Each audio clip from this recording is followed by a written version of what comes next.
دوستو اس وقت ہماری دنیا میں لگ بھگ 50 سے بھی زیادہ مسلم دیش موجود ہیں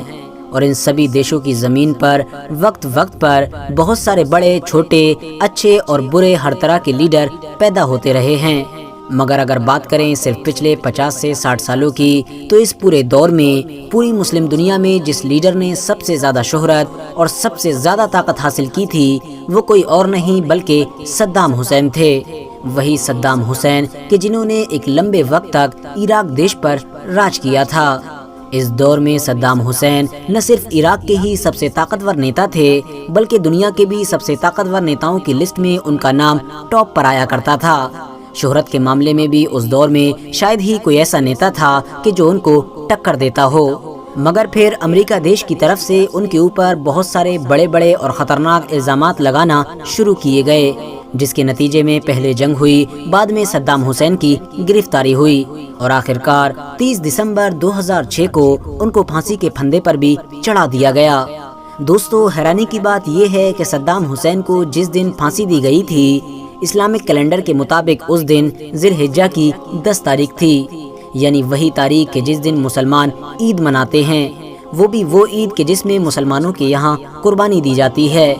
اس کے علاوہ ایک حیرانی کی بات یہ بھی ہے کہ صدام حسین کی پھانسی شاید اتہاس کی وہ اکلوتی پھانسی ہے کہ جس کی ویڈیو کو پوری دنیا میں شیئر کیا گیا تھا، یعنی جس کے پھانسی کے پورے پروسیس کو پوری دنیا نے اپنی آنکھوں سے دیکھا تھا۔ ہر انسان صدام حسین کی پھانسی کو اس دور میں اپنے موبائل یا پھر اپنی ٹی وی کی اسکرین پر دیکھ رہا تھا۔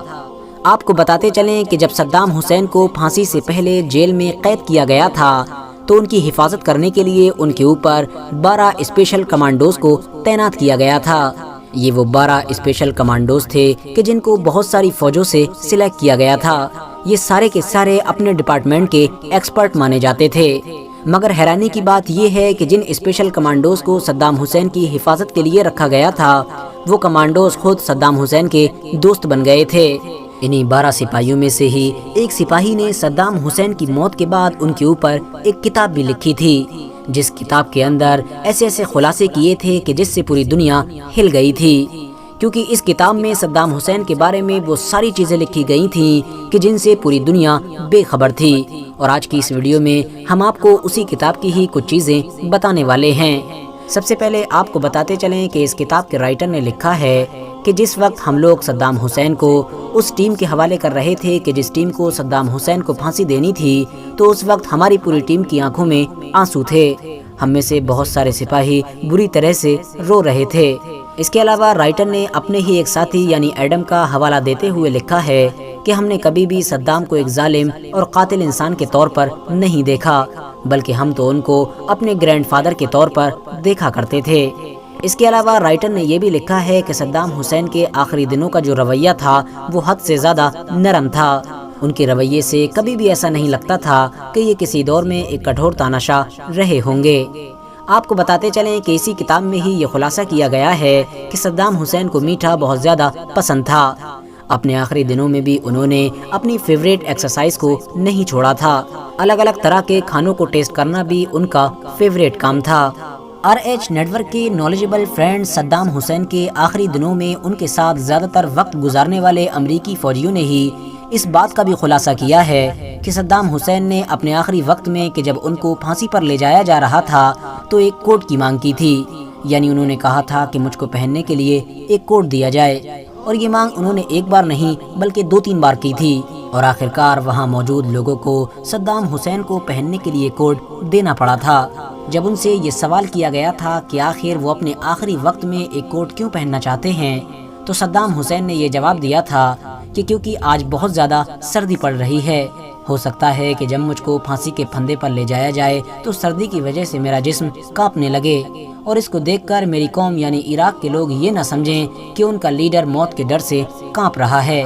دوستو صدام حسین کے آخری وقت میں ان کے ساتھ رہنے والے سپاہیوں کے مطابق وہ اپنی زندگی کے آخری وقت میں بہت زیادہ سکون میں تھے، صبح اٹھ کر انہوں نے سب سے پہلے اپنی پسند کا ناشتہ کیا، اس کے بعد وضو کر کے نماز ادا کی۔ فجر کی نماز ادا کرنے کے بعد وہ اپنے بستر پر بیٹھ کر پھانسی کا ایگزیکٹ ٹائم آنے کا انتظار کرنے لگے، اور اسی بیچ میں ہی انہوں نے اپنے بستر پر بیٹھ کر قرآن کی تلاوت شروع کر دی۔ دوستو، ان کے ساتھ رہنے والے سپاہیوں کا ماننا ہے کہ اس وقت میں صدام حسین بہت زیادہ مسکرا رہے تھے، اور یقیناً یہ مسکراہٹ امریکی سینکوں کو بھی بہت زیادہ کنفیوز کر رہی تھی، کیونکہ ان کو حیرانی تھی کہ آخر ایک انسان اپنی موت سے چند لمحے پہلے اتنے زیادہ سکون اور اطمینان میں کیسے رہ سکتا ہے۔ دوستو، پھانسی ہو جانے کے بعد صدام حسین کی باڈی کو ایک فوجی ہیلی کاپٹر کی مدد سے تکریش شہر کے اسی گاؤں میں ہی پہنچا دیا گیا تھا کہ جس گاؤں میں صدام حسین کی پیدائش ہوئی تھی، اور وہاں پر ہی ان کی باڈی کو دفنا دیا گیا تھا۔ اس کے بعد اس کے اوپر ایک مقبرہ بھی بنا دیا گیا تھا۔ تب سے لے کر آج تک لگاتار ہر سال 28 اپریل کے دن یہاں پر بہت سارے لوگوں کی بھیڑ جمع ہوتی ہے، کیونکہ یہ صدام حسین کی سالگرہ کا دن ہوتا ہے۔ اس دن جمع ہونے والے لوگوں میں بڑے لوگوں کے ساتھ ساتھ اسکول کے بچے بھی شامل ہوتے ہیں۔ حالانکہ آپ کی نالج کے لیے بتاتے چلیں کہ صدام حسین کا مقبرہ بھی ہمیشہ سے ہی ووادوں میں رہا ہے، کیونکہ اس کے بارے میں اب عراق کے زیادہ تر لوگوں کا ہی یہ ماننا ہے کہ اب صدام حسین کے مقبرے میں ان کی باڈی موجود نہیں ہے، ان کی باڈی کو بہت پہلے ہی نکال لیا گیا ہے۔ اب یہ باڈی ان کی قبر سے کس نے نکالی، اس بارے میں الگ الگ رائے رکھی جاتی ہیں۔ کچھ لوگوں کا ماننا ہے کہ جب سن 2015 کے قریب میں عراقی فوج اور ISIS کے بیچ لڑائی شروع ہوئی تھی، تو اسی لڑائی میں ہی صدام حسین کے اس مقبرے کو تباہ کر دیا گیا تھا، جس کی وجہ سے ان کی لاش بھی ان کی قبر سے غائب ہو گئی تھی۔ جبکہ کچھ لوگوں کا یہ بھی ماننا ہے کہ ایک ایسا شیعہ سنگٹھن کہ جو صدام حسین سے حد سے زیادہ نفرت کیا کرتا تھا، اس نے صدام حسین کے مقبرے پر بم سے اٹیک کر کے ان کی باڈی کو ان کی قبر سے غائب کر دیا ہے۔ جبکہ بچے ہوئے لوگوں کا یہ بھی ماننا ہے کہ صدام حسین کی باڈی کو ان کی قبر سے ان کے کسی دشمن نے غائب نہیں کیا ہے، بلکہ ان کی خود کی بیٹی حالہ کہ جو جارڈن میں رہتی ہیں، وہ ایک بار اپنے پرسنل پلین سے چپکے سے عراق آئی تھیں، اور عراق آ کر اپنے والد کی قبر سے ان کی باقیات کو نکال کر اپنے ساتھ جارڈن لے گئی تھیں۔ حالانکہ اس بات میں کوئی شک نہیں ہے کہ صدام حسین کی قبر کے ساتھ کچھ نہ کچھ تو ضرور ہوا تھا۔ فی الحال دوستو، آج کی اپنی ویڈیو کو ہم یہیں پر ختم کرتے ہیں۔ ویڈیو پسند آنے پر نہ صرف ویڈیو کو لائک کریں بلکہ اپنے فرینڈز کے ساتھ بھی ضرور شیئر کریں، اور اسی طرح کی نالجیبل اور ہسٹوریکل ویڈیوز ہمیشہ دیکھنے کے لیے ہمارے اس چینل کو سبسکرائب کر کے ساتھ ہی میں بیل آئیکن کو بھی پریس کر دیں۔